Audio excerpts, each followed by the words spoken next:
Konflik Arab-Israel merupakan pertempuran yang melibatkan negara-negara Arab dan Israel terkait isu Palestina salah satunya. Konflik ini telah berlangsung selama bertahun-tahun dengan berbagai fase pertempuran terbuka. Semua konflik tersebut memiliki latar belakang yang hampir serupa, termasuk hal-hal religius, deklarasi Balfour pada tahun 1917, pembagian wilayah Palestina oleh PBB, dan juga akibat dari perang yang berlangsung pada tahun 1948 sampai dengan 1956.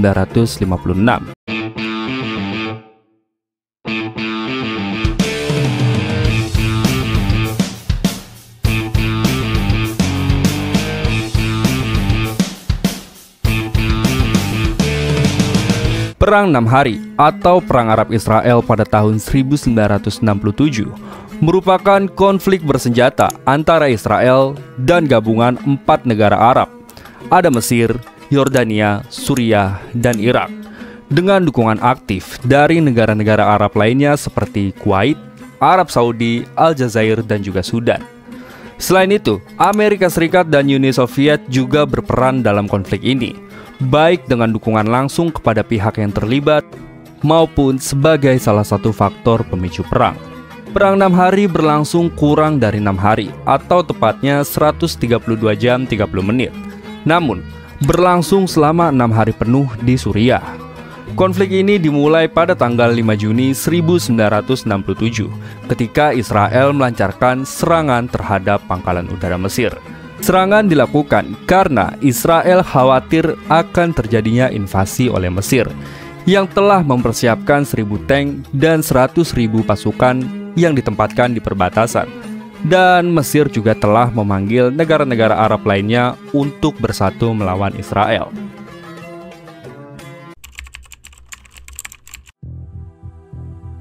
Sejak deklarasi kemerdekaannya pada tahun 1948, hubungan Israel dan negara-negara Arab terus mengalami ketegangan. Pada tahun 1950, Mesir memutuskan untuk menutup Selat Tiran yang memiliki peran vital bagi Israel. Karena untuk mencapai benua Afrika dan Asia Tenggara, kapal-kapal Israel harus melewati Selat Tiran. Kemudian pada tahun 1956, Israel melakukan serangan ke semenanjung Sinai dengan tujuan membuka Selat Tiran. Serangan itu berhasil memaksa Mesir membuka Selat Tiran dan menjamin keamanan bagi kapal-kapal Israel yang melintasi jalur tersebut. Sebagai usaha untuk menengahi konflik, Perserikatan Bangsa-Bangsa atau PBB menempatkan pasukan darurat di sepanjang perbatasan antara Israel dan Mesir dengan tujuan untuk mencegah pecahnya perang. Namun, meskipun adanya upaya tersebut, ketegangan antara Israel dan Mesir tidak kunjung mereda. Israel juga terlibat dalam pertikaian dengan Suriah karena Suriah memberikan perlindungan kepada gerilya Palestina yang menyerang perbatasan Israel pada pertengahan 1960-an. Sebagai respon terhadap situasi ini, Israel melakukan serangan balasan yang mencapai puncaknya pada bulan April 1967. Pada tahun itu, terjadi pertempuran udara dan serangan artileri antara Israel dan Suriah. Meskipun pertempuran ini relatif kecil, Israel berhasil memenangkannya dengan menghancurkan 6 pesawat jet Suriah.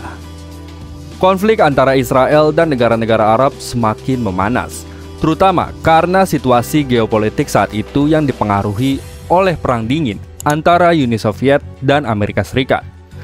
Uni Soviet memberikan dukungan kepada Mesir, sementara Amerika berada di pihak Israel. Uni Soviet memberikan keterangan kepada Presiden Mesir yang bernama Gamal Abdel Nasser bahwa pasukan Israel sedang berkumpul secara besar-besaran di perbatasan Suriah dalam rangka untuk menyerang negara tersebut. Pada kenyataannya, informasi tersebut tidaklah benar. Uni Soviet sendiri sengaja memberikan keterangan palsu itu untuk mengobarkan radikalisme di dunia Arab guna membuat kesulitan bagi kepentingan Barat di wilayah tersebut. Nasser yang tidak tahu rencana Uni Soviet tersebut segera mengerahkan pasukan Mesir secara besar-besaran ke perbatasan Mesir-Israel tanpa harus memperdulikan kesepakatan gencatan senjata sebelumnya yang melarang pengerahan pasukan di sana. Setelah tiba di wilayah tersebut, barulah Mesir menyadari bahwa informasi intelijen Uni Soviet tersebut adalah palsu. Meskipun begitu, Mesir tetap menahan pasukannya di Semenanjung Sinai dan mengusir pasukan darurat PBB yang menjaga perbatasan antara Mesir dan Israel. Bagi pemerintahan Israel, tindakan Mesir mengusir pasukan PBB dianggap sebagai kasus belli, yaitu suatu tindakan yang dimaksudkan untuk memprovokasi perang. Lebih lanjut, Mesir kembali melarang lalu lintas kapal Israel melewati Selat Tiran. Pada saat yang sama, Gamal Abdel Nasser berkomunikasi dengan Raja Yordania untuk meminta bantuan pertahanan. Dalam menghadapi eskalasi situasi di Semenanjung Sinai, Presiden Amerika Serikat mengajukan dukungan internasional untuk mendorong Mesir membuka Selat Tiran, yang merupakan jalur vital bagi industri maritim Israel. Tapi sebelum keputusan internasional dapat dicapai, Israel meluncurkan serangan terhadap Semenanjung Sinai dalam sebuah operasi yang disebut Operasi Fokus. Pada tanggal 5 Juni 1967, Israel menyerang Mesir di utara Semenanjung Sinai melalui serangan udara dan juga darat. Akibat dari serangan tersebut, membuat kekuatan militer Mesir mengalami kehancuran lebih dari 90%. Israel melancarkan serangan udara preventif mendadak yang dilakukan dengan Angkatan Udara Israel. Hampir 200 jet tempur Israel dengan hanya 12 unit yang dikecualikan melancarkan serangan besar-besaran terhadap lapangan-lapangan udara Mesir.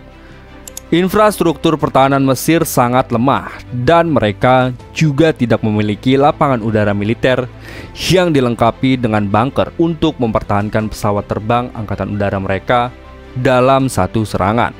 Israel menggunakan strategi serangan campuran, pengeboman, dan tembakan yang bertubi-tubi dengan sistem serangan bom menembus bandara yang menyebabkan bandara lumpuh, dan serangan tersebut hampir memusnahkan seluruh Angkatan Udara Mesir tanpa banyak pengorbanan dari Israel. Israel juga berhasil menerobos pertahanan Mesir dengan serangan yang di ujung tombaki barisan tank. Meskipun demikian, pasukan yang dikomandoi oleh Kolonel Afiriam sempat keliru memperhitungkan kekuatan pasukan sayap Mesir, sehingga mereka sempat digempur habis-habisan di antara pangkalan-pangkalan pertahanan, sebelum akhirnya dapat diselamatkan beberapa jam kemudian. Dan tepat ketika hari mulai gelap, Israel menuntaskan aksi penghancuran pertahanan Mesir. Di lain sisi, ironisnya Gamal Abdel Nasser ini membujuk Raja Yordania agar menyerang Israel. Presiden Mesir itu mengatakan kepada Raja Yordania bahwa pihaknya berhasil mematahkan serangan Israel. Yordania yang menerima informasi itu secara mentah-mentah dan menyiapkan serangan terhadap Israel, kemudian memutuskan untuk menyerang tentara Israel dengan menembaknya menggunakan meriam dari Yerusalem. Israel membalas dengan serbuan yang lebih mematikan, sehingga berhasil merebut Yerusalem dan tepi barat. Berita yang salah dari Mesir tentang kemenangan atas pasukan Israel, bersama dengan ramalan bahwa artileri Mesir akan segera menembus Tel Aviv, meningkatkan keyakinan Suriah untuk terlibat dalam perang. Pada tanggal 5 Juni tahun 1967, artileri Suriah mulai mengebom wilayah Israel Utara dan 12 pesawat tempur Suriah menyerang pemukiman Israel di Galilea. Namun, ketika Angkatan Udara Israel menyelesaikan misi mereka di Mesir dan berbalik untuk menghancurkan Angkatan Udara Suriah, Suriah menyadari bahwa laporan penghancuran militer Israel yang mereka terima dari Mesir ternyata palsu. Serangan udara Israel pada sore itu berhasil menghancurkan 2 pesawat Angkatan Udara Suriah dan memaksa yang lainnya untuk mundur serta tidak berperan lebih lanjut dalam pertempuran. Pasukan Suriah juga berusaha untuk merebut pabrik air di Tel Dan. Tapi beberapa tank Suriah berhasil dihancurkan oleh Israel dan juga ditenggelamkan di Sungai Yordan.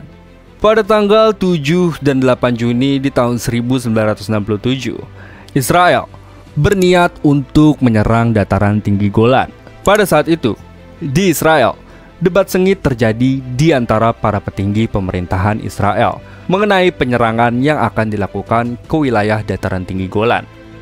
Sebagian petinggi memperingatkan bahwa serangan tersebut akan sangat mahal karena melibatkan pertempuran di daerah pegunungan melawan musuh yang kuat.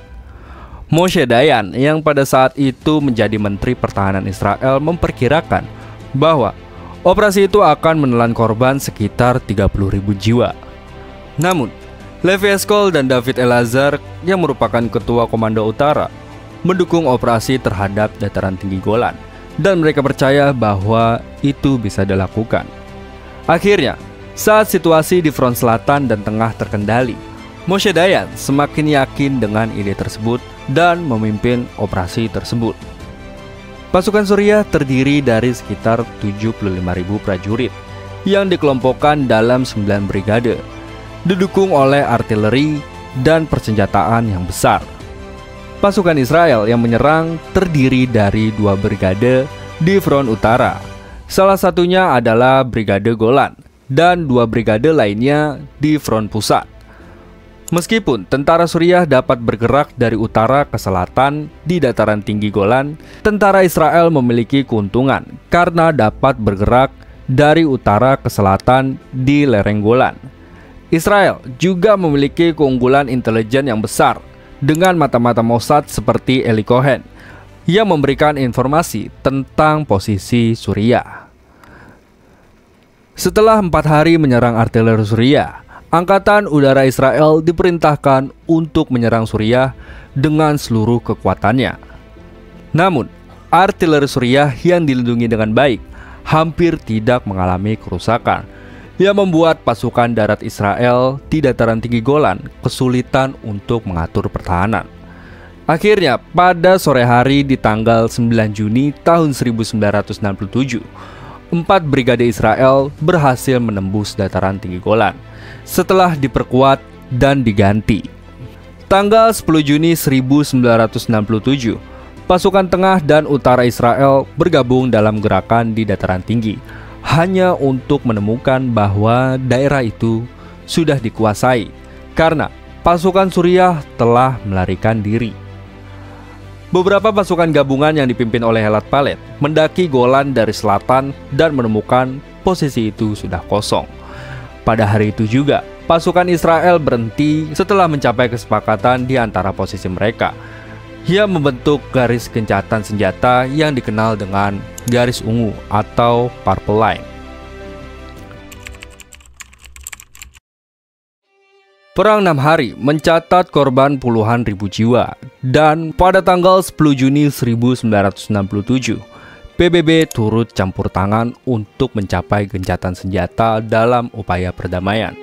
Israel memperoleh kendali atas wilayah-wilayah baru setelah menandatangani perjanjian gencatan senjata pada tanggal 11 Juni.